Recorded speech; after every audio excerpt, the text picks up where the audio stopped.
carrera de Ingeniería Civil de la Facultad de Ingeniería de la Universidad Autónoma del Estado de México. Hoy, que es día lunes 16 de agosto, vamos a dar inicio con la sesión. Empezamos con Andrea, por favor. Adelante, Andrea, ¿alguna duda, alguna inquietud del tema de hoy? Hola, profe, buenos días. Bueno, La verdad, ahorita no me llega ninguna duda, pero déjeme seguirlo viendo y a ver lo de que digan mis compañeros. ok, gracias, Andrea. Le pasamos la palabra a Brenda Janet, por favor, Brenda. Sí, en donde decía de hablar, bueno, donde hablaba de la política económica, Sí. dice que la economía nacional está vinculada con el ciclo industrial internacional. ¿Ese en qué consiste o cómo es ese ciclo? Sí, se los muestro en la pantalla. Déjenme, permítanme. Aquí está. Entonces, ustedes me indican si se ve la pantalla, la pizarra. Se supone que es como un pizarrón. Sí, que sí se está Ya se ve. compartiendo. Ok, qué amable, gracias. Bueno, miren. Entonces, vamos a hacerlo así muy rápidamente. Ahí está.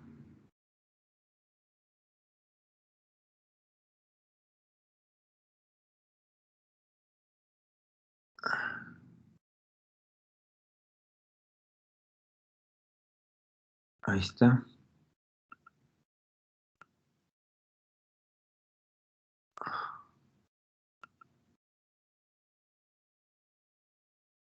Este es el ciclo económico internacional. Permítanme.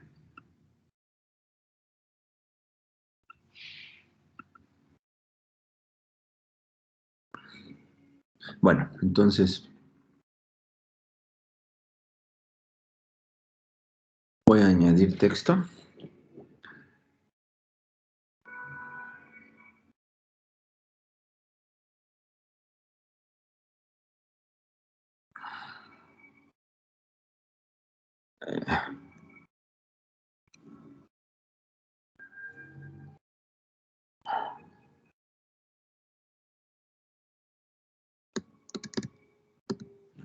Ok.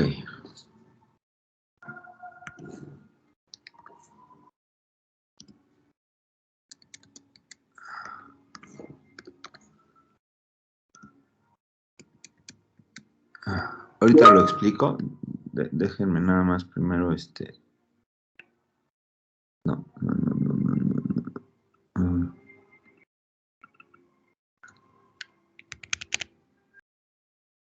Aquí está. Voy a meter otro texto aquí.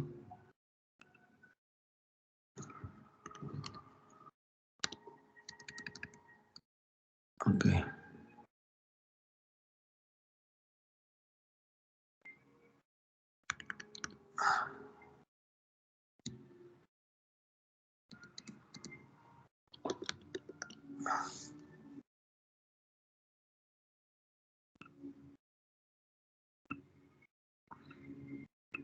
Ok.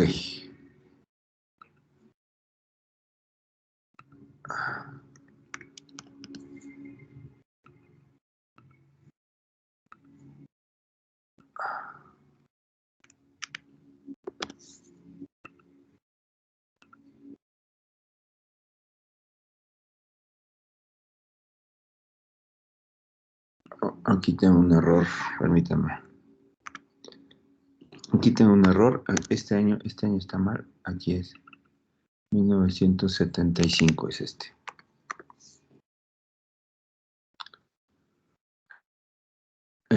Entonces este es 2000. Aquí es 2005. Aquí está, ya. Aquí vamos a ponerle 1990. Espérame. Aquí está. Aquí estoy 2020. Acá arriba es 2020. Aquí está. Y este debe de ser 2035. Ahí está. Ya está. Bueno, entonces miren, aquí este es el tiempo.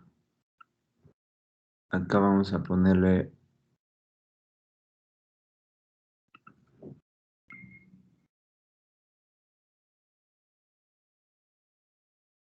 Ahí está. Bien, entonces miren, este es el ciclo económico internacional. Nosotros tenemos, básicamente es una función senoidal la que se tiene. Lo que podemos observar es que son periodos de 30 años, ¿verdad? A lo largo del tiempo, para regresar a un punto, digamos aquí, donde la actividad se reduce bastante. Entonces, en el año de 1885, bueno, surge la máquina de vapor, empiezan las telecomunicaciones, el teléfono, todo lo que tiene que ver con el cine, las primeras películas. Entonces hubo una época de gran auge, de gran actividad económica.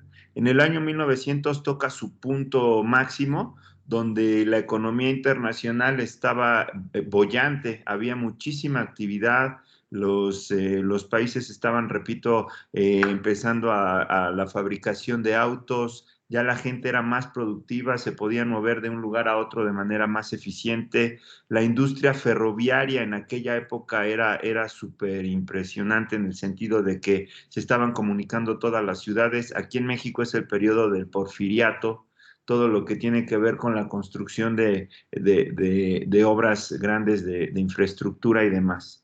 Después viene un cese de la actividad en el año 1915, que es cuando empieza la Primera Guerra Mundial. Entonces empieza a haber destrucción, empieza a haber todos estos bombardeos, ¿no? Europa queda destruida, queda devastada por toda la actividad bélica que hubo en ese momento. Y esto empezó a traer una debacle económica que tocó fondo en el año de 1930. Seguramente han escuchado de la famosa crisis en estricto rigor fue en 1929, pero del año 30, ¿verdad? Hace ya prácticamente un siglo, donde, bueno, la gente iba a los bancos a reclamar su dinero, pero los bancos no tenían la liquidez, no tenían el dinero en efectivo para regresarle a todos los ahorradores, porque, bueno, un banco lo que hace es que invierte en distintos instrumentos financieros para poder obtener un rendimiento y poder hacer crecer el dinero de los inversionistas. Entonces, se toca a fondo en el año de 1930. Posteriormente empieza a haber una recuperación que llega otra vez a este punto en el año de 1945, que es cuando empieza termina la Segunda Guerra Mundial. Acuérdense, la Guerra Mundial dura del 38 al 45. Entonces, hay grandes avances tecnológicos, se inventan distintas cuestiones, por ejemplo, los submarinos, los radares, la tecnología se empieza a utilizar no nada más para la cuestión de la guerra, sino para el desarrollo de las naciones. En aquella época a los científicos se les ponía por parte de los gobiernos ciertos proyectos para que los desarrollaran y pudieran vencer al enemigo en la guerra, y se les ponían como prioridad nacional. Entonces, los matemáticos, los ingenieros desarrollaron muchas herramientas. De esa época es el método, por ejemplo, de la ruta crítica, ¿no? Si hablamos de herramientas que usamos en la planeación, en la industria de la construcción, ahí está. Hay un auge económico, en el año de 1960 toca su pico. De hecho, a México en esa época le va súper bien. Ustedes saben que nuestra universidad se fundó en el año bueno, cambió el nombre, ¿verdad? De Instituto Literario a Universidad Autónoma del Estado de México, el 21 de marzo de 1956. El campus de la ciudad universitaria fue en el sexenio del presidente López Mateos, por eso tenemos el busto ahí en el Cerro de Coatepec, y eso fue en el año 64, ¿de acuerdo? 62, 64. Entonces, esa época, de hecho, aquí en México se conoce como el milagro mexicano, porque la economía nacional empezó a tener un auge muy grande. Esa época de la economía mexicana se llama como el periodo del desarrollo estabilizador. Es una época en la cual se tenía un gran número, digamos, de proyectos de infraestructura. Ahí se construyeron muchísimas presas, entonces la economía estaba muy dinámica por el hecho de que se invertía mucho en la parte de la construcción. Ahí básicamente fue las bases del México moderno en la década de los 50, 60, 70, ¿de acuerdo? Luego ya viene una etapa aquí otra vez de recesión en el año 75, empieza ya un declive. Por cierto que este es mi año de nacimiento, entonces de niño a mí me tocó ver puras crisis. Empezó a haber en México hiperinflación. ¿Qué significa esto de hiperinflación? Que la inflación estaba totalmente desbordada. No era raro que de un mes al siguiente hubiera una inflación del 150%. Traducido al español, este envase que hoy costaba 10 pesos, en un mes ya costaba 25 pesos. O sea, se encarecía totalmente todo. Ahorita hay una inflación, pero no tiene nada que ver absolutamente con la que tuvimos en esta época, y a mí de niño me acuerdo que me tocó vivirla. Entonces, en el año del 90 tocamos fondo. México ya no puede sostener su economía. Antes se tenía una economía cerrada, entonces esa economía no permitía el ingreso de productos del extranjero.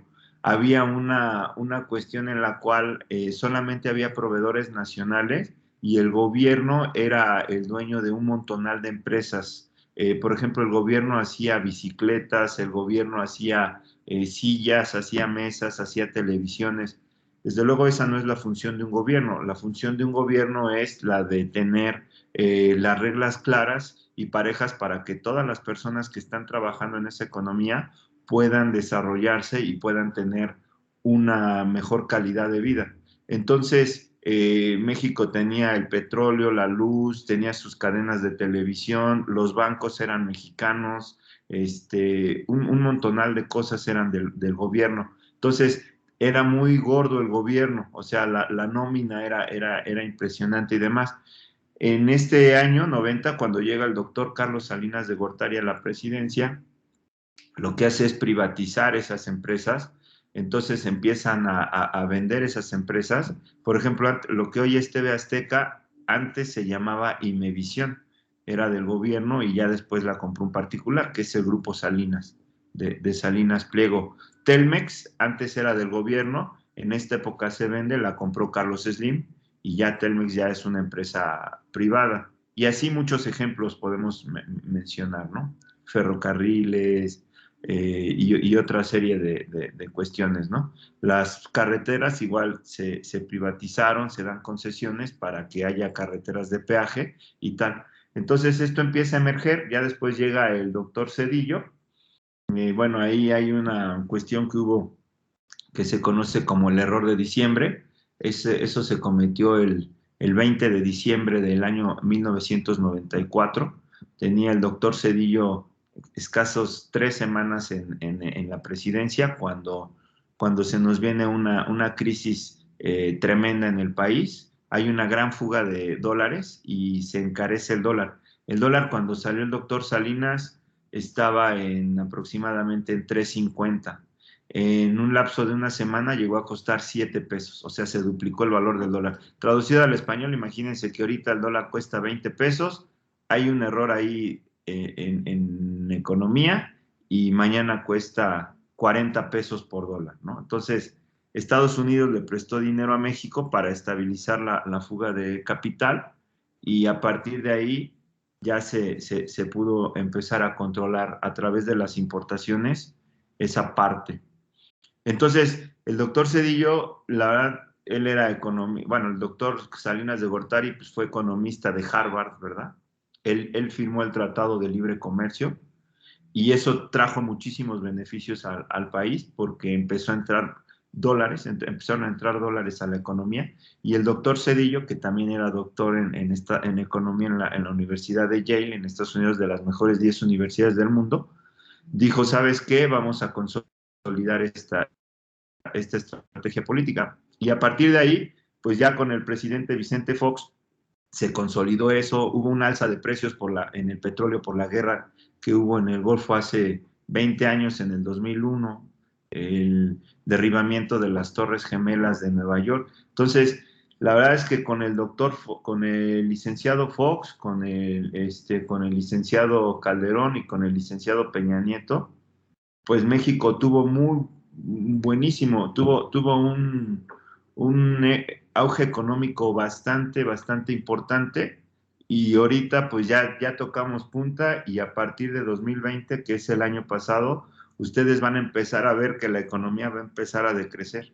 Ustedes van a ver que va a empezar a haber una contracción económica, van a ver que va a empezar a ser una cuestión inflacionaria, van a empezar a encarecerse los precios. Vamos a entrar otra vez en ese círculo vicioso, ¿verdad? Porque aquí hay un círculo virtuoso y acá hay un círculo vicioso. Entonces va a empezar a haber desempleo, va a empezar a haber todo lo que el ciclo económico ya nos ha enseñado a lo largo de la historia. Entonces, el problema es que nosotros nos adelantemos a la historia para que tomemos medidas que nos permitan salvar bien y salir a flote. Digo, esto no lo estoy diciendo yo, las tendencias del ciclo, jóvenes, a ustedes desgraciadamente les va a tocar de bajada este ciclo. Fíjense, nada más aquí para el récord, les decía hace un momento que un servidor nació en el 75, pues a mí me tocó esta parte y en su momento me tocó prepararme. Yo obtengo el grado de doctor en el año 2006, hace prácticamente 15 años. Bueno, de hecho ya son 15 años. El 10 de julio los cumplí. Entonces, a mí como profesionista me ha tocado vivir esta época de bonanza internacional y nacional, ¿no? Buenísima esta época y ahorita está malísima, se los digo, está pésimo, pésimo. Nada más para darles una idea, pues acá teníamos proyectos en la universidad de muy buenos recursos. Podíamos hacer estancias con jóvenes estudiantes como ustedes. Me fui a Corea, estuvieron haciendo su tesis allá, fuimos a Alemania, fuimos a Holanda, a Grecia, fuimos a Francia, fuimos ¿a dónde más fui? A Italia, a muchos lugares. Aquí en Sudamérica fuimos a Argentina, Bolivia, Chile, a Colombia, a Perú.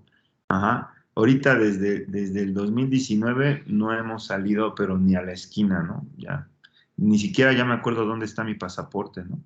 Pero sí, ya viene, esta época no ha estado nada buena, nada buena, ¿no? Entonces, este es el ciclo económico internacional. Ustedes le van a tener que echar muchísimas ganas, jóvenes, porque se viene una época, vamos a decirlo así, interesante, vamos a decirlo así, desafiante para ustedes que van a egresar justo cuando vamos en una resbaladilla, ¿no? Que bueno, ahorita con el gobierno actual ya no parece resbaladilla, parece ¿cómo se llama esto? Kamikaze. Hay unos toboganes que están ahí en el rollo, en Morelos, que están súper empinados, no me acuerdo cómo se llaman esos toboganes, pero más bien parece que estamos en uno de esos toboganes, ¿no? El lado positivo, el lado positivo de todo esto es que hoy día, jóvenes, ustedes tienen un montonal de herramientas que les van a permitir salir a flote. Entonces, en la medida en la que ustedes la sepan aprovechar, van a distinguirse y ahora sí que el ciclo económico les puede hacer los mandados, ¿de acuerdo? Entonces, déjenme, voy a guardar esto, exportar imagen PNG y no sé aquí cómo se hace esto. Déjenme ver si la puedo ver acá. Ah, ya. Esta imagen al ratito se la subo ahí al Teams para que la tengan, ¿de acuerdo? Entonces, dejo de compartir pantalla.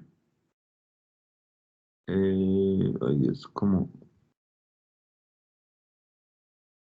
Ahí está. A ver, ya está. Bueno, ok. Es eso, Brenda, ese es el ciclo económico internacional y por supuesto afecta a la industria de la construcción. Porque si la economía del mundo va bien, la economía de la construcción va súper bien. Hay una correlación directa entre el PIB nacional y el PIB de la construcción. Entonces, uno avanza y el otro también. ¿De acuerdo? Bueno. Gracias. Con todo gusto. Vámonos con Carlos. Carlos Beltrán, adelante.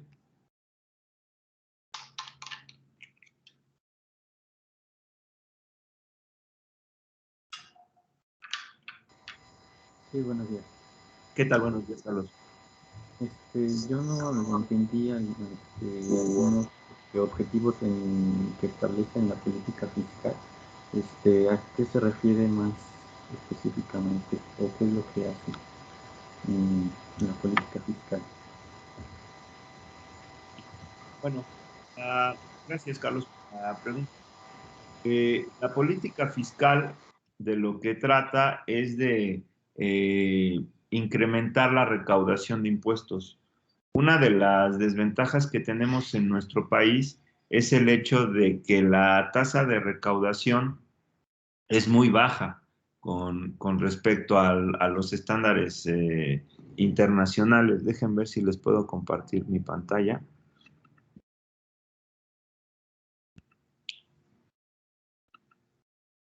Miren aquí, tasa de recaudación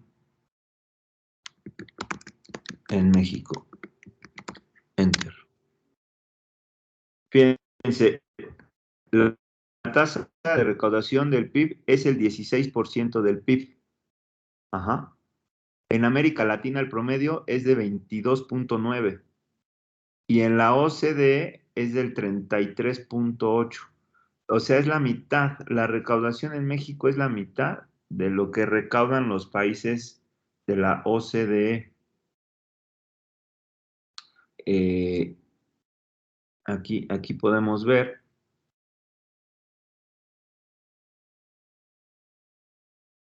Fíjense, ¿cuáles son los países que más recaudan?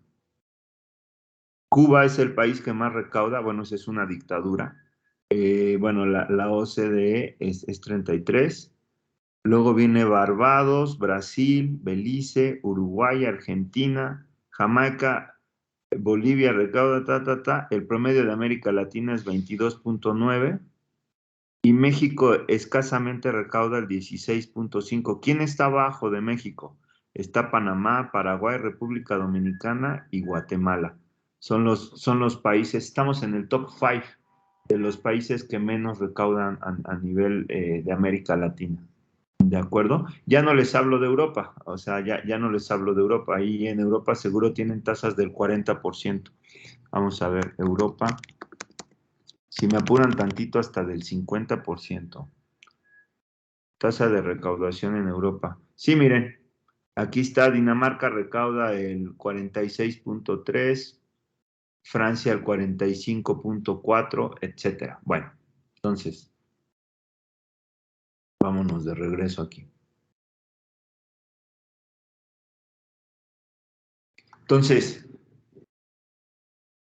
las necesidades que tiene el país son muchas y la recaudación es poca. Traducido al español, imagínense una familia que tiene muchos integrantes y el papá tiene un sueldo muy bajito. Entonces, tiene que comprarle ropa a los hijos, tiene que comprarles comida, tiene que mandarlos a la escuela, tiene que pagar el transporte y gana un sueldo muy pequeño. Es lo mismo en el país. El país recibe muy poquito por concepto de impuestos y tiene que atender seguridad, tiene que atender educación, tiene que atender salud, tiene que atender comunicaciones y transportes, tiene que atender un montonal de cosas, petróleo, electricidad, etcétera. Entonces, al tener poquitos ingresos, pues estos se tienen que ir repartiendo de una forma muy bien, tienen que estar muy bien administrados para poder darle solución a todos esos asuntos. Entonces, la política fiscal de lo que se trata es de ver la manera en la cual se pueden incrementar digamos, la base tributaria de ciudadanos, o sea, que más ciudadanos contribuyan con impuestos para poder solventar todas las necesidades que tiene el país. El sexenio anterior ya se había avanzado bastante en eso, pero bueno, ahorita ya retrocedimos un poco, porque lo que se estaba haciendo es que, por ejemplo, para poder tener más contribuyentes cautivos, el gobierno le dijo a las empresas, si ustedes contratan a jóvenes recién egresados, les vamos a condonar los impuestos, se los vamos a perdonar, durante el primer año, 2 años, hasta 10 años llegaban a condonar. La idea era que los jóvenes recién egresados se inscribieran en el SAT, en el Sistema de Administración Tributaria, que estuvieran ahí, no se les iban a cobrar impuestos durante ese periodo, ya cuando tuvieran una experiencia y ya estuvieran generando más recursos, a partir de ese momento ya se les iba a aplicar una tasa impositiva. Y entonces ya Hacienda, la visión que se tenía es que de aquí al 2030 la base tributaria ya iba a ser mayor, pero ya quitaron eso, ya a partir del 2018 eso ya no existe. Entonces, pues otra vez estamos en la misma dinámica de que son muy poquitas las personas que contribuyen para la cantidad de necesidades que tiene el país, ¿de acuerdo? Nada más para darles una idea, la población económicamente activa de México es de aproximadamente 43 millones de habitantes. Vamos a checar el dato en tiempo real, permítanme. Aquí está, miren. Población económicamente activa en México. Aquí está, miren, 2020, 56 millones de personas. 56 millones. Entonces vamos a dividir 56 millones entre el número total de habitantes que somos 130 millones, más o menos. El 43% de la población es la que trabaja y la que aporta impuestos al gobierno. Entonces, ni siquiera la mitad de los ciudadanos paga impuestos. Ahora, de este 43, ¿cuál es el porcentaje de informalidad?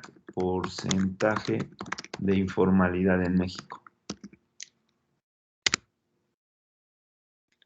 Es del 52%, o sea, la mitad. Entonces, 43, solamente el 21.5% de los ciudadanos, o sea, 2 de cada 10 o 1 de cada 5, si ustedes quieren, trabaja y paga impuestos. Entonces, imagínense una familia de 5 personas. La mamá, el papá, y tienen 3 hijos.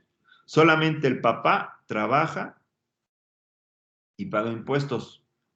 Esa es la realidad del México de hoy. Esa es la realidad del México de hoy.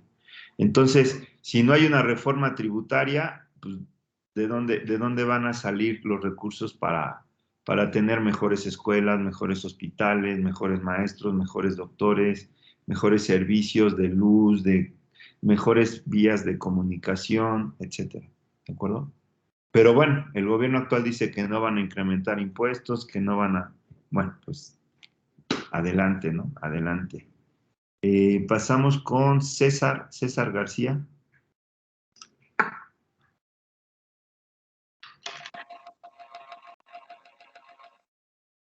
Por el momento no tengo dudas, Inge.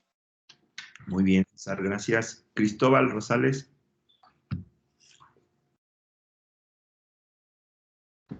Sí, bueno, pues sí tengo una duda en el tema de política económica. Sí.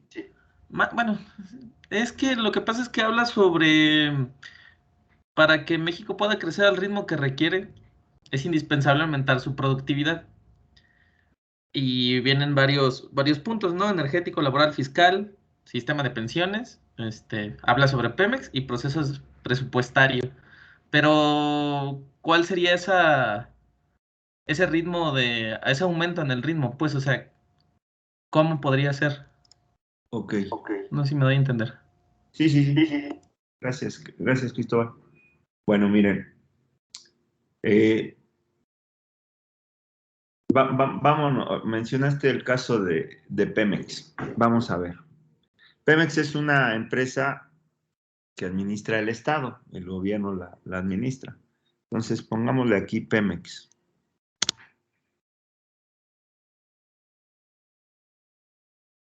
Pemex, aquí lo tengo.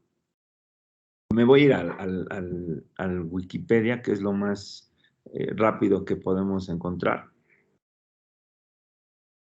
Fíjense, su producción es de 1.7 millones de barriles de petróleo en el 2019, el precio, los ingresos, etcétera.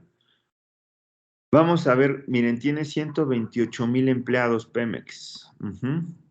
Y vamos a ver cuántos fueron sus ingresos, 74,394. Bueno, ahora vámonos a otra, vámonos a Shell, por poner un ejemplo. Entonces, vámonos aquí a Shell, que es una empresa holandesa, es privada. Entonces, aquí está, mira. Shell tiene 90,000 empleados. Este es un dato del 2011. Habría que ver un dato más reciente. Y tuvo ingresos por 470,171 millones de dólares. Repito, estos son datos del año 2011. Entonces,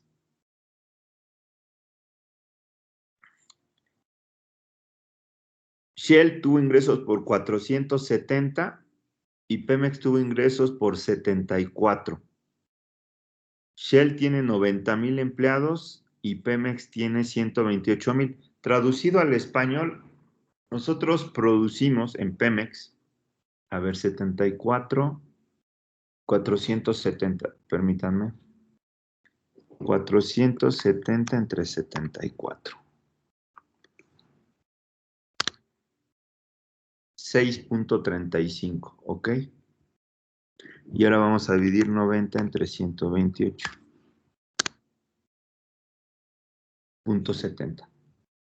Ok. Con el 70% de la planta productiva que tiene Pemex, Shell produce 6 veces más. Entonces, eso nos dice o que Shell es una empresa súper eficiente y productiva o que Pemex es una empresa súper ineficiente y súper improductiva. ¿De acuerdo? Entonces, eso lo que está motivando es que es un pésimo negocio Pemex para el país. Así de simple y sencillo, nada más viendo estos números. La productividad por empleado es bajísima, es bajísima. Voy a ponerlo aquí en términos cuantitativos para que ustedes vean cuál es la productividad por empleado. Entonces, donde dice ingresos, vamos a dividir esta cantidad. 74,394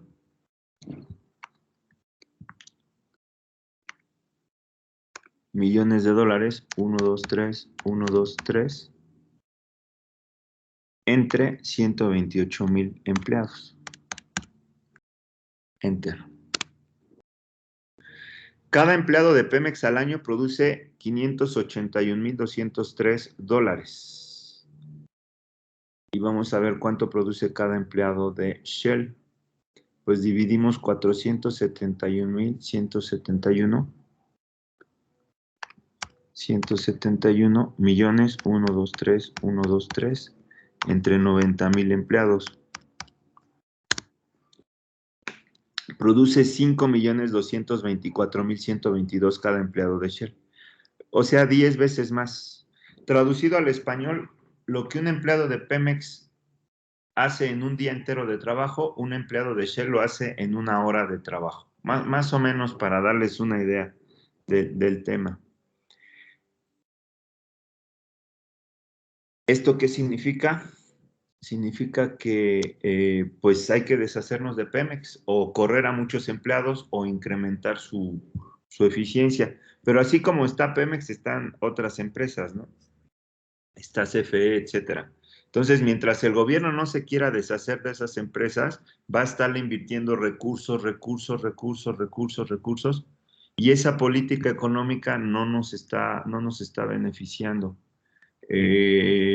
Hay otros detalles que nosotros tendríamos que estar motivando la inversión extranjera directa para hacer más competitivo al país. Les pongo aquí el siguiente ejemplo. Vamos a poner mapa del mundo con América en el centro.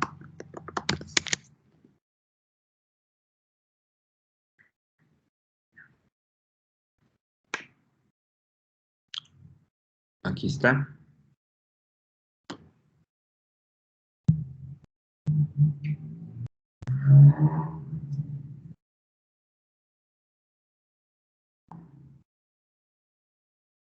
Bien, miren, México es el ombligo del mundo. ¿Por qué? Porque observen dónde estamos ubicados. Sí estoy compartiendo mi pantalla. A ver, déjame ver. Sí, Ah, Sí, ok. ingeniero. Entonces, México está en medio de, digamos, de América. Tenemos arriba el norte de América, abajo tenemos el sur de América, y tenemos a la izquierda todo lo que es Asia, Oceanía, y tenemos a la derecha todo lo que es Europa y África. Entonces, México tiene una posición privilegiada a nivel internacional en el sentido de que podríamos ser nosotros un hub de logístico extraordinario. Que todas las mercancías que se importan del norte de América se concentraran aquí en México y de aquí sacáramos productos al norte, digamos rumbo a Asia, hacia el sur, rumbo a Oceanía, Australia, etcétera, hacia el noreste, hacia Europa, Inglaterra, España, Portugal, etcétera, y hacia África también, ¿de acuerdo? Y también podríamos canalizarlos al sur. A su vez, todo lo que se produce en el sur, concentrarlo y distribuirlo a todo el mundo, que llegaran aquí y tal. ¿Qué es lo que ha ocurrido? Pues que nos han ganado esa posición. Por ejemplo, Panamá. Panamá, un país tan pequeño en el centro de América, es el que está ahorita acaparando todo el tema. Les voy a poner, los que han ido a Panamá no me van a dejar mentir. La primera vez que fui a Panamá dije, ¿es Panamá o es Dubái o es Nueva York? Pónganle Panamá. Pónganle aquí Panamá. Panamá, nada más. Vean las imágenes de Panamá. Esto es Panamá. O sea, parece Miami, parece... Miren, vean todo esto. Esto es Panamá. O sea, estos edificios no los tiene ni Obama. Vean cómo es Panamá. Aquí, esta es la infraestructura que tiene Panamá. Panamá, un país de 3 millones de habitantes. Un país, cabe en Ecatepec todos sus habitantes y sobra espacio. Entonces, Panamá es un país riquísimo, muy pequeño, bien administrado, que está teniendo un auge espectacular. Para darles una idea, un barco que cruza el canal de Panamá tarda aproximadamente 8 horas en llevar a cabo el viaje y cobra por adelantado, ¿no? 1 millón, 2 millones de dólares dependiendo de la mercancía que traiga. Lo pasan por las esclusas, y hacen que cruce de un océano al otro, ¿sí? Aquí en México tenemos el Istmo de Tehuantepec.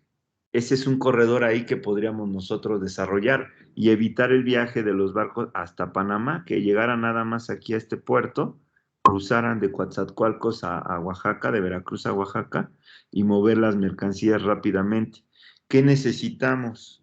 Pues tener inversión en qué, en infraestructura, en tener buenas carreteras, buenas vías del tren para mover las mercancías de un punto cardinal al otro, de una costa a la otra y estarlas moviendo de manera eficiente. Tener aquí un potencial de empresas transportistas internamente de tierra, como empresas de barcos que pudieran estar distribuyendo todo y México decir, tú no te preocupes, imagínense un mercado libre. Ustedes han comprado cosas por Mercado Libre, ustedes piden un producto, hay un centro de distribución espectacular donde tienen todos los productos y los van organizando, o FedEx o UPS que se dedican a ese tipo de negocios, pues podríamos nosotros ser el centro de distribución mundial por nuestra ubicación geográfica. Todos los japoneses quieren venderle a Estados Unidos, los europeos quieren venderle a Estados Unidos, a su vez Estados Unidos quiere venderle a los chinos, a los asiáticos, a los rusos, quiere venderle a los europeos, y nosotros estamos aquí en esta posición. Si nos destacáramos en ese tema, pues podríamos tener una situación. Pero bueno, ahorita tristemente no hay esa visión.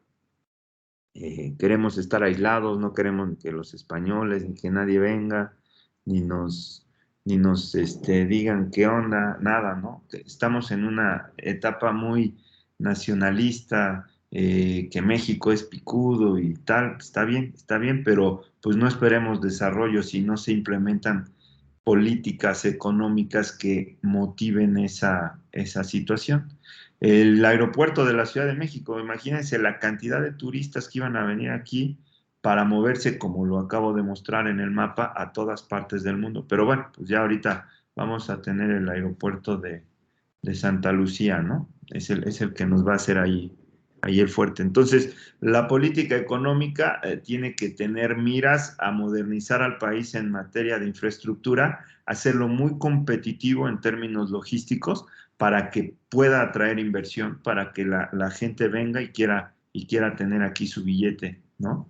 Y bueno, pues ya no les hablo del turismo. Imagínense con una muy buena infraestructura, pues el turismo detona, pero a lo que ustedes me digan, ¿no? Aparte que México es un país riquísimo en vestigios arqueológicos, en ciudades coloniales, en playas, en naturaleza, etcétera, ¿no? Pero tristemente no se ha sabido explotar. Y nada más cierro esta idea con la siguiente, con el siguiente dato. Vamos a ponerle aquí países más turísticos del mundo. Enter.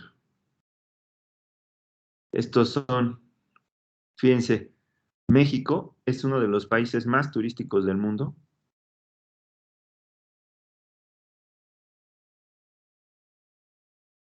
Aquí está.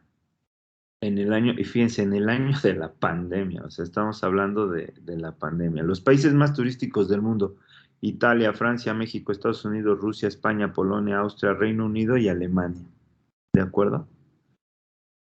Aunque México tuvo una caída de 45 millones a 25, cayó casi la mitad el porcentaje de turistas que venían al país, ¿de acuerdo? Entonces, México tiene un potencial turístico, como dice nuestro buen amigo Sage, impresionante. Bien, pasamos con Diana Nineki. Diana. Pues parece que no, ahorita ya se me han resuelto mis dudas que tenía. Claro que sí, Diana, con todo gusto. Gracias. Eduardo Hernández, Eduardo Lalo. No, Inge, hasta el momento me parece que no tampoco. Adelante. Erickson, Johan. No, creo que, bueno, o sea, no es duda, nada más es como Comentario. un comentario. Sí. Hace un ratito hablamos de que Pemex, ¿no? Su ineficiencia y bueno, los datos que tenemos de lo Sí. que está generando. Pero igual en la presentación, pues vimos que México depende mucho del petróleo. Entonces, mi pregunta o sea, ¿es correcto que se esté invirtiendo?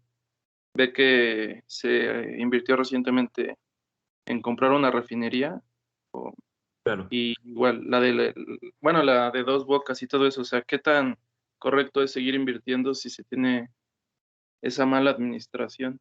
Claro. No, pues es un error garrafal, o sea, es un error tremendo, ¿no? El que se está cometiendo ahí. Lo que se tendría que hacer, ya se había hecho, pero se regresó, ya se había hecho, que los inversionistas privados exploraran, encontraran los campos donde hay petróleo en México y le pagaran una renta al país. Entonces, ok, tú vas a extraer por cada millón de dólares que tú obtengas, a mí me vas a pagar $300,000, ¿no? Y tú ya te bolas, págame esa renta. Así yo ya ni meto las manos, ya como país, ya no estoy invirtiendo en algo que aparte no lo sé hacer de manera eficiente, como los números ahí están, o sea, ya los números no nos mienten y podemos hacer comparativa. Ajá. Y ¿sabes qué? Tú dedícate a eso, que fue lo que pasó con muchas empresas, ¿no? Ustedes empiecen a observar cómo trabaja una empresa privada y cómo trabaja una empresa pública. Vean un hospital privado y vean un hospital público. No nos vayamos tan lejos, vean una universidad privada y vean una universidad pública, ¿no? Nosotros estamos en una universidad pública. Entonces, desde luego, cuando hay una motivación económica, pues las empresas están con el interés de hacer las cosas lo mejor que se pueda, pues para obtener ese beneficio monetario, ¿de acuerdo?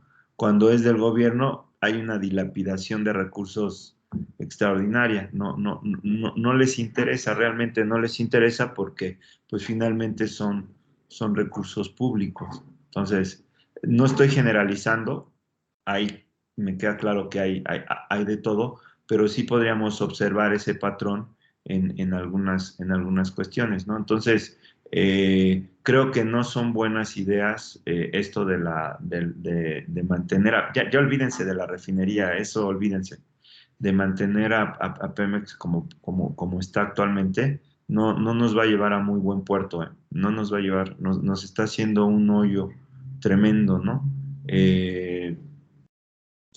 Es complicado, ¿no? Por el tema del nacionalismo y que el petróleo es de los mexicanos y tal. En el otro esquema se estaban pidiendo rentas, el petróleo seguía siendo del país, pero ya no se le metía dinero del gobierno, dinero bueno al malo, ¿no? Porque, pues, hay empresas que tienen mejores tecnologías, que pueden hacer de manera más eficiente todo eso, ¿no? El punto es darles chance de que lo hagan. Pero bueno, si no se les da chance y nos quedamos nosotros aquí, pues difícilmente vamos a salir a flote, ¿no? Difícilmente, ¿no? Muy bien. Pasamos con Gerardo Páramo.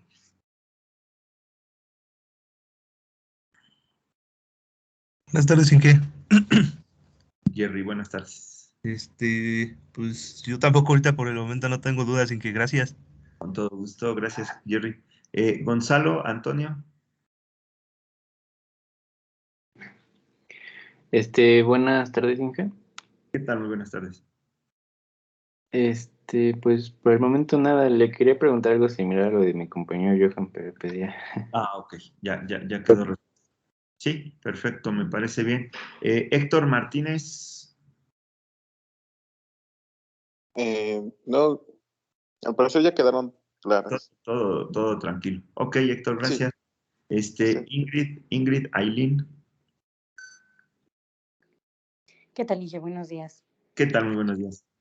Tenía una pequeña duda, también era respecto a lo que mencionó mi compañero de que hay dos escenarios posibles para México. Uno es que los ingresos suban si el precio del crudo sube.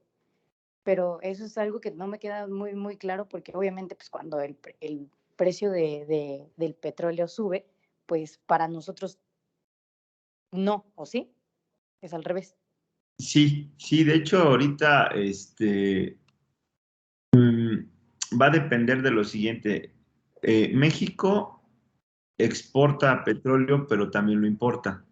Entonces, si sube el precio, desde luego, al momento de que estamos vendiendo el crudo mexicano afuera, van a incrementar los ingresos. Pero a su vez, al subir el precio, lo que estamos comprando de afuera también va a incrementarse. Entonces, eso sí sería un buen negocio siempre y cuando la exportación fuera mayor a la importación. Eso se llama balanza comercial.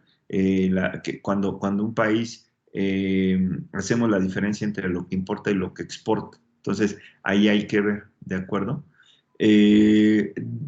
Repito, eso va a depender. No conviene mucho que suba el petróleo, por como ahorita está manejada la cuestión de los combustibles, ¿de acuerdo? Como lo estamos importando, inmediatamente se ve reflejado ese incremento en la bomba de la gasolina, cuando vamos a cargar nuestro auto.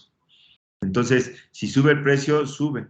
Ahora, hay impuestos que tiene la gasolina, el impuesto especial a productos y servicios, que es el IEPS, ¿no? Pero bueno, si ese impuesto es constante, pues entonces sube el precio del combustible y sube el precio de la gasolina en la bomba. Se tendría que reducir el impuesto, pero ahorita ni de broma van a reducir ese impuesto porque, repito, uno de los graves problemas que tiene nuestro país es la recaudación tan baja que tenemos. Hay muy poca recaudación, hay mucha informalidad.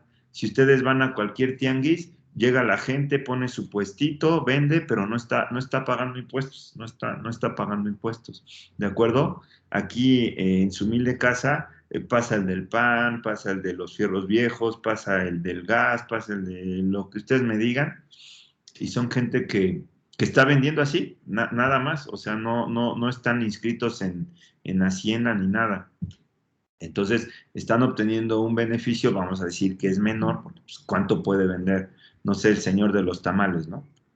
Pero no están aportando no están contribuyendo pues con impuestos, ¿no? En teoría eso es ilegal, no puede uno tener una actividad económica en el país sin pagar impuestos, ¿no?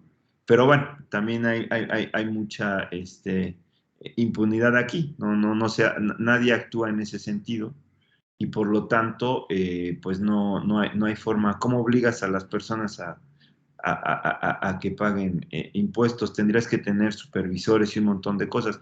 Por eso se requiere de una inteligencia financiera muy importante en el país para estar, que ya lo están implementando, ¿no? Nosotros que somos cautivos ya nos tienen ahí bien fichaditos, ya saben qué movimientos tenemos cada mes y demás, ¿no? Pero regresando al tema del petróleo, si sube el precio del petróleo, nos va a pegar porque importamos mucho petróleo. Si bien mandamos hacia afuera algo, pero no compensa el hecho de que lo tengamos. Eso sí era cierto en los años 70, cuando se descubrió Cantarell, ¿no? Que es un lugar donde había una reserva de petróleo para 30 años, ya pasaron esos 30 años, ya se acabó. Entonces ahí sí, porque México vendía muchísimo petróleo, entonces sí, le convenía a México que subiera el precio porque todo ese recurso se venía al país, ¿de acuerdo? Entonces, pero ahorita ya cambió la situación, entonces hay que tener cuidado con lo del precio del petróleo, ¿no? Es engañoso, es un tanto engañoso, Ingrid. Ujú. Sí, ok, Inge, sí, ya lo entendí. También era mi duda porque nos afectaba de alguna forma. Y también tenía otra respecto a ¿por qué usted cree o de qué forma es posible que la industria privada, bueno, la industria de la construcción privada, aporte muchísimo más que la pública? Claro. Básicamente es cuando nosotros tenemos la elaboración de proyectos internos y cuando hay una economía que está, digamos, en desarrollo. Imagínense el siguiente círculo virtuoso que empieza a haber actividad económica en el país, vamos a decir por el tema de turismo. Empiezan a llegar aviones al aeropuerto internacional de Texcoco, vamos a suponer que hubiera sido ese el caso, y ahorita ya no es una hipótesis nada más. Entonces, esa gente que venía aquí, pues iba a estar demandando, lo voy a poner muy sencillo, guacamole para llevárselo de recuerdo y probar el guacamole. Ese guacamole se produce a través de aguacates, los aguacates se hacen en Michoacán, entonces se tendrían que hacer más aguacates, entonces una empresa aguacatera tendría que construir ahí una bodega para almacenar. Esa construcción de esa bodega hace que se emplee a la gente para que haga la construcción, que se hagan nuevas carreteras para comunicar eso y que lleguen rápidamente a la Ciudad de México hasta el aeropuerto para que ahí se venda. Entonces, todo eso genera esos empleos. Esta gente pues va a necesitar un coche para moverse, ¿verdad? Entonces, esa fábrica de coches pues necesita más empleados para producir más coches y poderlos vender. Para producir más coches necesita una nueva fábrica. Esa nueva fábrica tiene que construirse. Se le da empleo a la gente para que construya esa fábrica, que también va a demandar más coches, más cosas en el súper. La tienda del súper tiene que ampliar sus instalaciones o abrir una nueva sucursal. Se necesita construir, se da empleo y entonces se genera un círculo virtuoso que está detonando una actividad económica a partir de un proyecto, ¿de acuerdo? ¿Qué pasó ahorita? Se cancela el aeropuerto, ¿sí? Todos esos productos ya no se están demandando. Al no demandarse, pues la empresa aguacatera, lejos de construir algo nuevo, como empresa privada, va a correr a sus empleados, al no tener trabajo ni ingreso los empleados, pues ya no van a consumir coches. Esa fábrica de coches que ya no está vendiendo tantas unidades tiene que despedir a sus empleados porque ya no pueden estarles pagando, se quedan sin empleo, ellos ya no consumen en el súper, se cierra una tienda y van a empezar a ver anuncios de se renta, se vende por todos lados, porque la gente se está quedando sin actividad económica, ¿de acuerdo? Entonces, una mala política económica, pues motiva toda esa situación. Regálenme un segundo, por favor. Claro, Miguel.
Perdón. Muy bien. Pasamos con Irving, por favor. Buen día, doctor. ¿Qué tal? Buenos días, Irving. Sí, yo me preguntaba, ¿cómo se puede blindar la economía nacional de las perturbaciones externas, dice el documento?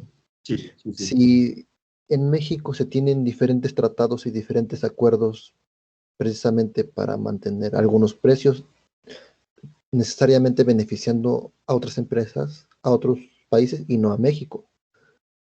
Claro, sí. Bueno, normalmente cuando nosotros estamos hablando de un tratado, que México es de los países, hay que decirlo, a nivel mundial que más tratados tienen con otros países, se trata de un ganar-ganar.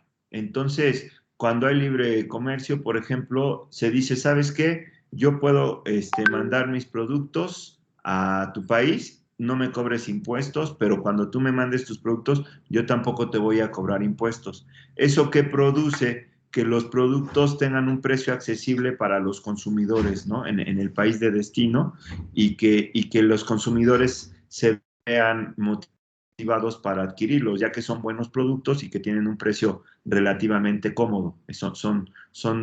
Repito, accesibles, ¿no? Entonces, una de las formas de que la economía vaya marchando a flote es no dejarle toda la responsabilidad al gobierno, es diversificar. ¿Y qué significa diversificar? Pues no poner todos los huevos en la misma canasta, sino tener unos por aquí, otros acá y otros acullá. Si llega a fallar un tema, tenemos el siguiente. Si llega a fallar, pues tenemos el tercero, ¿de acuerdo? Entonces, Mientras no hagamos eso y mientras estemos dependiendo de una o dos actividades, simplemente cuando haya un problema en esa materia, pues nos vamos a ver súper apretados, ¿sí? Ahí es donde el país tiene que tener una visión clara de cómo diversificar la actividad industrial para que estemos nosotros siempre en una dinámica de desarrollo, ¿sí? Y esa es una forma de blindar la economía, de que aunque haya oscilaciones en algún sector o en alguna cuestión, tenemos otras que nos ayudan a salir a flote. Si nada más dependemos de una, por ejemplo, vamos a suponer que México nada más dependiera del puro turismo. Olvídense, ahorita, si nos fue ya de por sí no tan bien con esta crisis por el tema de la pandemia, pues no hubiéramos tenido manera de hacerlo de otra forma, ¿no?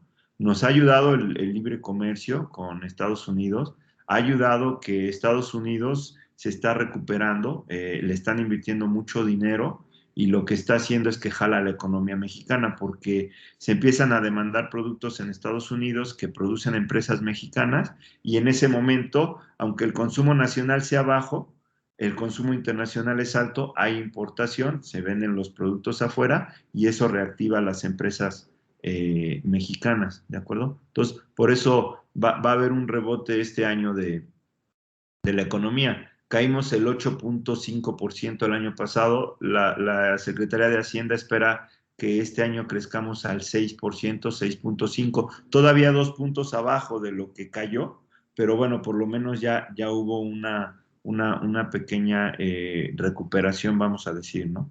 Lo ideal hubiera sido que pues nada más regresáramos ese 8.5, sino que creciéramos más. Pero bueno, vamos a decir que dadas las circunstancias, es mejor eso a nada, ¿no? Entonces, sí, por eso ahorita el gobierno está súper interesado en que ya la actividad económica no se detenga. Y van ustedes a empezar a ver que se van a tomar decisiones, vamos a decirlo así, quizás poco racionales, pero es en aras de motivar la economía. ¿Quién sabe si al final salga más caro el caldo que las albóndigas? Por ejemplo, este tema de regresar a las vacaciones, a las clases el 30 de agosto de los jovencitos, pues yo la veo ahí medio curiosa, ¿no? Por decirlo de alguna forma, ¿no? No se me hace prudente, pero bueno, pues ahora sí que ya uno qué más puede hacer, ¿no? Entonces, ese es más o menos el escenario. Pasamos con Iván Genaro, por favor. ¿Qué tal? Buenas tardes. Todo bien, ninguna duda. Todo bien, perfecto, muy bien. Jazmín Anayeli, perdón. Sí, Inge, buenas tardes. ¿Qué tal? Quería preguntarle, bueno, ahorita viendo las cuestiones, aquí en el texto dice que México depende de gran manera de la infraestructura en base a la construcción y pues actualmente se ve que esta está parada, entonces ¿qué se tiene que hacer para reactivarla? O más bien ¿por qué si se está viendo que se depende de gran parte de la construcción, por qué no se toman medidas para reactivarla? Claro. No, yo lo que haría sería volver a construir el aeropuerto de la Ciudad de México, ¿no? O sea, eso había traído muchísima inversión privada, ¿no? Y el gobierno se limpió las manos, ¿no? Ellos no metían muy poquito dinero, y era un dinero que les iba a redituar, ¿no? Entonces, dejar que los privados construyan esa obra nos va a beneficiar a todos, ¿no? Y sí que hagan su negocio, pues es natural y es legítimo. Oye, yo voy a invertir un recurso, pues también quiero tener un premio en compensación. Entonces, empezar a delegar esas actividades a los privados para que empiece a reactivar, porque ahorita el gobierno no tiene recursos para todo eso. O sea, o le mete a las vacunas, o le mete a la salud, o le mete a los programas sociales, pero le quiere meter a todo y, como dicen, el que mucho abarca poco aprieta. Entonces, yo sería de la idea de que se dejaran esas actividades en manos de terceros, de privados, y decirle, te vamos a dar la concesión, tú inviértele, vas a recuperar y después de un cierto tiempo vas a dar una renta al país, tal. Hacer esquemas atractivos para motivar la inversión y que todos salgamos ganando. Sí, las empresas que van a invertir tienen que ganar, eso está claro, eso no hay duda. ¿Quién va a meter su dinero de gratis? O como la Madre Teresa, ¿verdad? A estarlo regalando, nadie.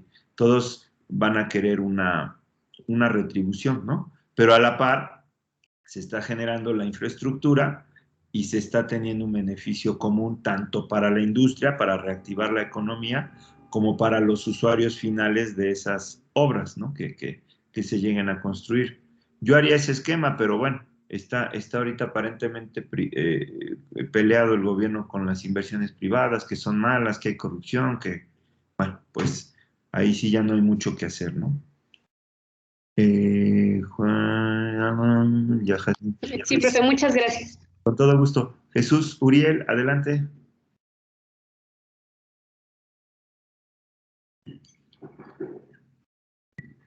No, ingeniero, ninguna. Hasta ahorita vamos bien. Gracias. Johnny Aldair. ¿Qué tal, Inge? Todo bien hasta ahorita. Todo bien. Gracias. Sí, muchas gracias. Juan Antonio Quintero. Buenas tardes, ingeniero. ¿Qué tal? Muy buenas tardes. Una duda. Bueno, ¿por qué hay algunos sectores aquí en México en general que están medio olvidados? Y para ser más concreto, el de la agricultura. Y, por ejemplo, eso lo he sabido por familiares que se dedican a eso, que está un poquito olvidado y por lo mismo cuando tienen sus cosechas ya listas se los pagan a muy bajos precios. Ajá. Claro. Sí, el problema aquí es que ha habido sectores que se han descuidado de antaño, no de ahorita, ¿no? Hay que decirlo también, ¿no?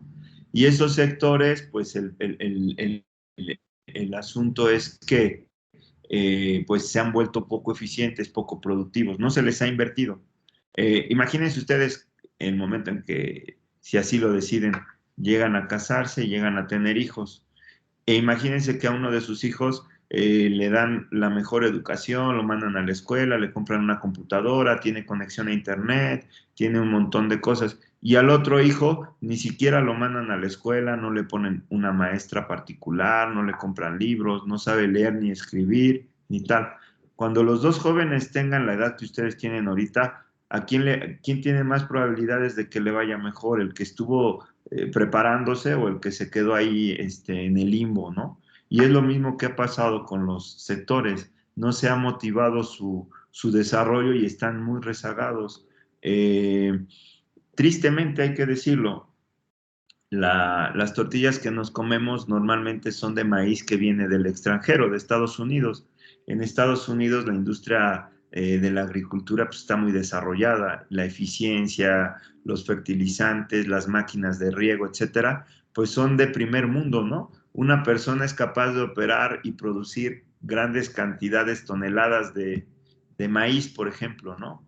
Y aquí todavía se usa el arado, una vaca ahí jalando todo lo que tiene que ver con las máquinas ya antiquísimas, ¿no? De producción y demás. No estoy diciendo que en todos lados, ¿no?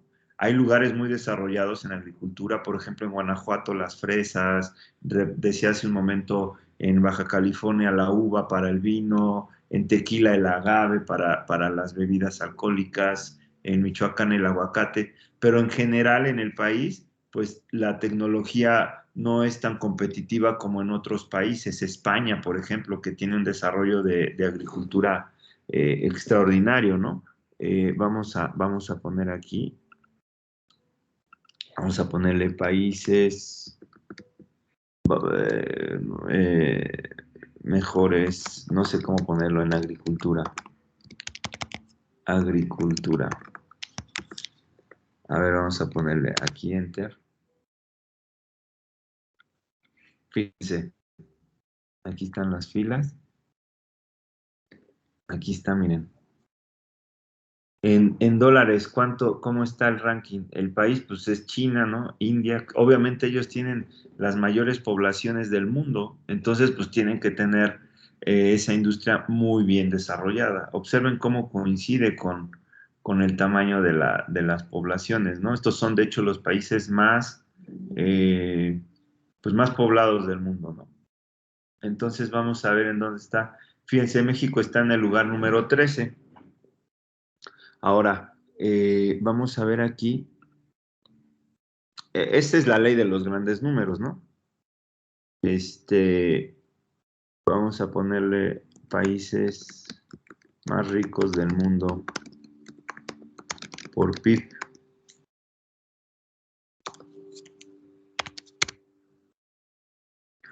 Entonces, fíjense, México está en el lugar 13 de la agricultura.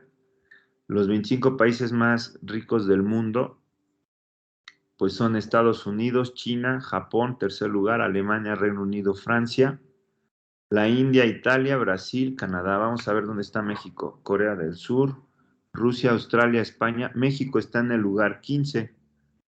Después viene Indonesia, Países Bajos, o sea, Holanda, Turquía, Suiza y Arabia Saudita, ¿no? Argentina, Taiwán, Suecia, Bélgica y Polonia. Son los países más ricos del mundo. Entonces México está aquí en el lugar 15. Ahora vean aquí, países más poblados del mundo. Entonces vamos a ponerle aquí. Déjenme ver. Los países más poblados del mundo. Vamos a ver aquí. ¿Cuáles son esos países más poblados del mundo? Permítanme. Vamos a verlos aquí. Aquí está. El país es México. Tenemos 128 millones de habitantes. El noveno lugar es Rusia, 146. Luego viene Nigeria, tiene 200 millones. Luego viene Bangladesh, 163. Luego viene Brasil, 209. Pakistán, 212. Aquí está Indonesia. Estados Unidos tiene 330 millones. Y la India y China, que son los... La India tiene 1.390 millones, ¿no? Y China, ¿no? Que tiene 1.440 millones. Entonces México es el 10º país más poblado del mundo. Vamos a ver en fútbol cómo andamos. Selecciones de fútbol más, ¿cómo será? Más importantes del mundo.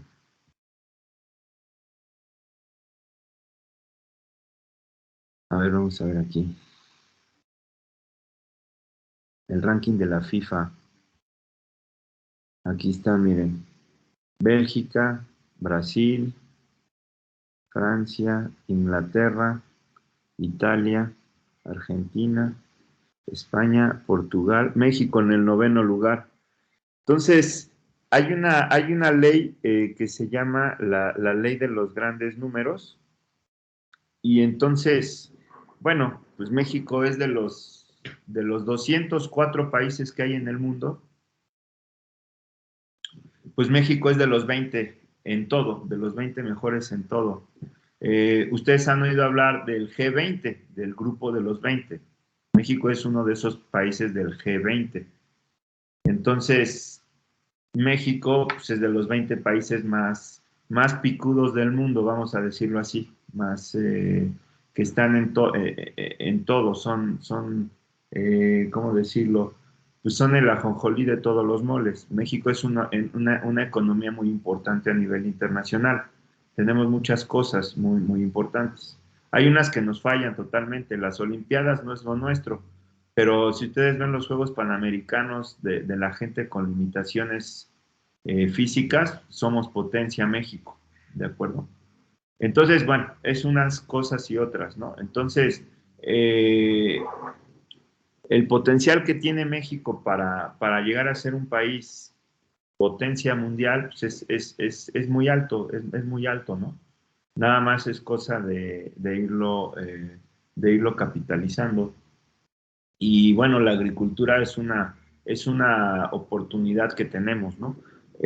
Ahorita la agricultura pues tiene limitaciones porque la Constitución no permite que los ejidatarios tengan terrenos grandes. Entonces, tenemos muchos pequeños productores. Y en Estados Unidos son grandes empresas que producen de manera masiva y son súper eficientes. Entonces, mientras no se cambie esa legislación y que se permita que un conjunto de personas posean terrenos grandes y que hagan eso una cosa muy productiva, pues vamos a tener pequeñas parcelitas muy improductivas, los van a castigar. Como hay mucha competencia, los precios se abaten, les pagan cualquier cosa por su producción y no hay una forma en la que puedan salir adelante, ¿de acuerdo? Entonces, ese es un tema que es interesante. Entonces, como ustedes pueden observar, el futuro de este país, jóvenes, está en sus manos. Ustedes como estudiantes ahorita de la carrera tienen que tener presente todo esto que estamos comentando para sacarle lustre a este país y sacarle brillo y sacarle todo el potencial. El potencial ahí está. Nada más hay que saberlo explotar. Hay que tener una visión clara, una visión concreta de qué es lo que se quiere para el país y cómo se va a lograr. Y apostarle a algo. ¿De acuerdo? No me lo contesten. Les voy a decir 3 países. Y ustedes me van a decir en qué piensan cuando menciono yo ese país. ¿Qué piensan cuando digo Suiza? No me lo digan, nada más piénsenlo. Cuando digo Suiza, ¿qué piensan? ¿Qué piensan cuando digo Japón? Piénsenlo nada más. ¿Qué piensan cuando digo, vamos a decir, Chile? ¿De acuerdo? ¿Y qué piensan cuando digo México? ¿Qué se les viene a la mente? ¿Sí? He hecho este ejercicio varias veces. Cuando digo Suiza, me dicen, yo pienso en relojes, pienso en bancos, pienso en quesos, pienso en navajitas suizas, unas navajitas Victorinox, ¿no? Cuando digo Japón, la gente me suele contestar, pues yo pienso en tecnología, en autos, en turismo, en . Cuando digo Chile, yo pienso en cobre, en vinos, en playa, etcétera, ¿no? Imagínense que piensen en este escenario, que nos decidamos como mexicanos hacer que este país sea el país más turístico del mundo. Ese es nuestro objetivo. Ya no hablemos de más. Que todos nuestros esfuerzos vayan encaminados a hacer que México sea el país más turístico del mundo. Y que una familia que está en Noruega, cuando piensa en vacaciones, piense en México. Que una familia cuando está en Turquía piensa en vacaciones, piense en México. ¿Y qué vamos a hacer? Todo lo que tengamos que hacer para que México sea una potencia. Vamos a construir una cantidad de trenes que unan un punto con otro, vamos a construir una cantidad de hoteles, vamos a construir carreteras, restaurantes, sitios turísticos, vamos a proteger nuestras selvas, todo encaminado al turismo. Pues imagínense la cantidad de empleos y la visión que tendría este país para poder ser destacado en ese rubro, ¿de acuerdo? El problema es que estamos de tutti frutti. No le pegamos a nada en realidad. Somos como era Héctor Suárez, ¿no? El mil usos, ¿no? Le pegamos aquí un poquito, acá otro poquito. Nuestra selección medio la hace, medio no de fútbol. Nuestros deportistas medio la hacen, medio no de fútbol. Nuestra infraestructura medio la hace, medio no para comunicarnos. Nuestras escuelas medio la hacen, medio no para educar a los jóvenes. Mientras tengamos eso, pues difícilmente lo vamos a lograr, ¿no? Entonces, esa sería la respuesta. Muy bien. Pasamos ¿con quién me quedé? Juan Antonio ya preguntó. Sí. Ya. Marta, Jacqueline. Sí, hola, buenas tardes, ingeniero. Adelante. Yo lo que estaba viendo era que, que para aumentar la productividad de México, es indispensable realizar ciertas reformas estructurales. Es correcto. Pero, ¿cuál sería como la más importante de todas o en la que primero debería de haber una reforma? Porque se supone que se habían hecho reformas, pero ya se echaron para atrás todos esos planes. el sexenio del licenciado Peña Nieto nos haya caído bien, nos haya caído mal, nos gustaron, ¿no? Su peinado, estuviera asociado, ¿no? Fue el sexenio de la historia reciente de México donde más reformas se hicieron. La reforma educativa, la de comunicaciones y transportes. Pongo un ejemplo del de la de comunicaciones y transportes. Antes, cuando uno hablaba por teléfono, tenías que cortar a los 5 minutos porque si no te cobraban la llamada entera y te daban unos números favoritos. Entonces ahí está, oye, te marco ahorita otra vez en 5 minutos y tal. Y te cobraban por minuto las llamadas. Ahorita ya no, ahorita ya hay paquetes y son minutos ilimitados y todo, gracias a la reforma de telecomunicaciones y transportes, ¿de acuerdo? Bueno, la reforma educativa, igual antes se vendían las plazas, tal, ya se hizo la reforma y ya se seleccionaba con base en un perfil, gente que tuviera estudios, que tuviera una profesión bien, que tuviera competencia. Ahorita ya otra vez regresó a lo de antes, ¿no? Y lo mismo con la energética, ya se regresó a lo de antes. Entonces, se echaron para atrás esas reformas, ¿no? Era cosa de tiempo, las reformas no iban a dar resultados en un año o dos, eran a más mediano plazo, es como el Tratado de Libre Comercio, ¿no? A mí me tocó, yo estaba entrando a la universidad cuando se firmó el Tratado de Libre Comercio y fue súper criticado, no se vio beneficio, pero a 6 años después, ya cuando salió el doctor Zedillo de la presidencia, ustedes lo vieron ahorita en el ciclo económico internacional, ¿no? No, México despegó, México entró a las ligas mayores después de esa firma, pero tardó tiempo, no era de un día para otro.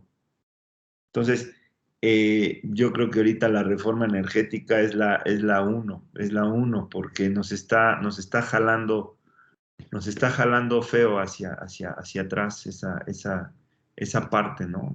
Nos está haciendo un gran hoyo en la economía nacional, ¿no? Pero bueno, pues ya vamos 3 años, faltan otros 3, entonces, a ver qué pasa en estos 3 años, ¿no? Muy bien. Sí, Gracias. gracias. Pasamos con Oscar Jerónimo. Ya están aclaradas mis dudas, Inge, gracias. Gracias, Oscar. Tu tocayo, Oscar Porcayo. Bueno, también ya se me clavan unas dudas, pero como que sí me gustaría saber su opinión o qué opina sobre en qué se debería de invertir actualmente, o más bien en qué energías renovables se debería de invertir para el mejoramiento o el desarrollo del país, porque ya habíamos platicado sobre la refinería que se compró, pero por ahí estuve leyendo que era mejor optar por energías renovables, ¿no? Sí, totalmente. Pues la energía eólica, ¿no? México tiene un gran potencial, la energía solar. Los días de sol en México, comparado, por ejemplo, con países de Europa y demás, pues son muchísimos más. En el estado de Guerrero hay 240 días de sol, ¿no? Entonces son 24 entre 3, 8 meses enteros, ¿no? O sea, son discontinuos, no es que haya 8 meses de sol y otros 3, 4 nublado, no. Se van ahí alternando, pero son muchísimos. Y en Europa, por ejemplo, Alemania tiene exactamente lo contrario. Ellos tienen 4 meses de sol y los otros 8 meses nublado y lloviendo, ¿no? Y ellos son potencias mundiales en términos de la explotación de ese tipo de energías, ¿no? Entonces, creo que por ahí iría la apuesta, no tanto ya bueno, ahorita lo que se pretende es la quema de lo que desecha Pemex al refinar los combustibles, ¿no? Para que se use para generación de energía eléctrica, pero es altamente contaminante y produce cáncer, o sea, tiene otros efectos, no nada más en el ambiente, sino en la salud de las personas. Entonces, nada más para el récord, un servidor trabajó en la CFE y teníamos en la Gerencia de Ingeniería de Estudios de Ingeniería Civil, perdón, en la Gerencia de Estudios de Ingeniería Civil, teníamos un área que se dedicaba a la remediación de suelos, porque resulta ser que cuando se produce con combustible la energía eléctrica, pues hay fugas, hay filtraciones de los tanques donde se almacena el combustible, eso contamina los mantos freáticos y las poblaciones cercanas al extraer agua potable para consumo humano, pues viene con todos estos contaminantes y produce enfermedades y tienen muchas demandas la CFE por ese tema, ¿no? Entonces, pues digamos, todo lo que es la parte moderna de generación sustentable, que ese es un debate que ahorita no es el caso ni comentarlo, pero vamos a dar por bueno ese término, pues sería muy, muy benéfico para el país, ¿no? Adelantarnos, que México se volviera en el líder. Ahorita, por ejemplo, Costa Rica, ya todo es sustentable, el 100% de sus generaciones por medios sustentables. Les comparto la pantalla rápidamente. Compartir. Vamos a darle aquí. Claro, Costa Rica es un país muy pequeño de 6 millones de habitantes, ¿no? Cabe en Michoacán sin problema y sobra espacio. Literalmente el territorio de Costa Rica es el de Michoacán. Generación de energía eléctrica en Costa Rica.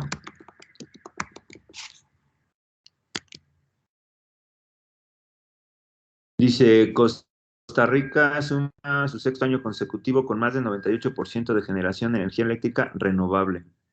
En 2020, la energía hidroeléctrica continúa siendo la principal fuente dentro de la matriz eléctrica costarricense, con una participación del 72%. La segunda es la geotermia, 14%, la seguida la eólica con Entonces, el 98% de la energía eléctrica que se consume en Costa Rica es renovable. Y vamos a ver en México. Enter. Aquí está, miren. Generación mediante recursos no renovables, el 82%, incluyendo hidrocarburos, productores independientes de energía, carboeléctricas, nucleoeléctricas, etc.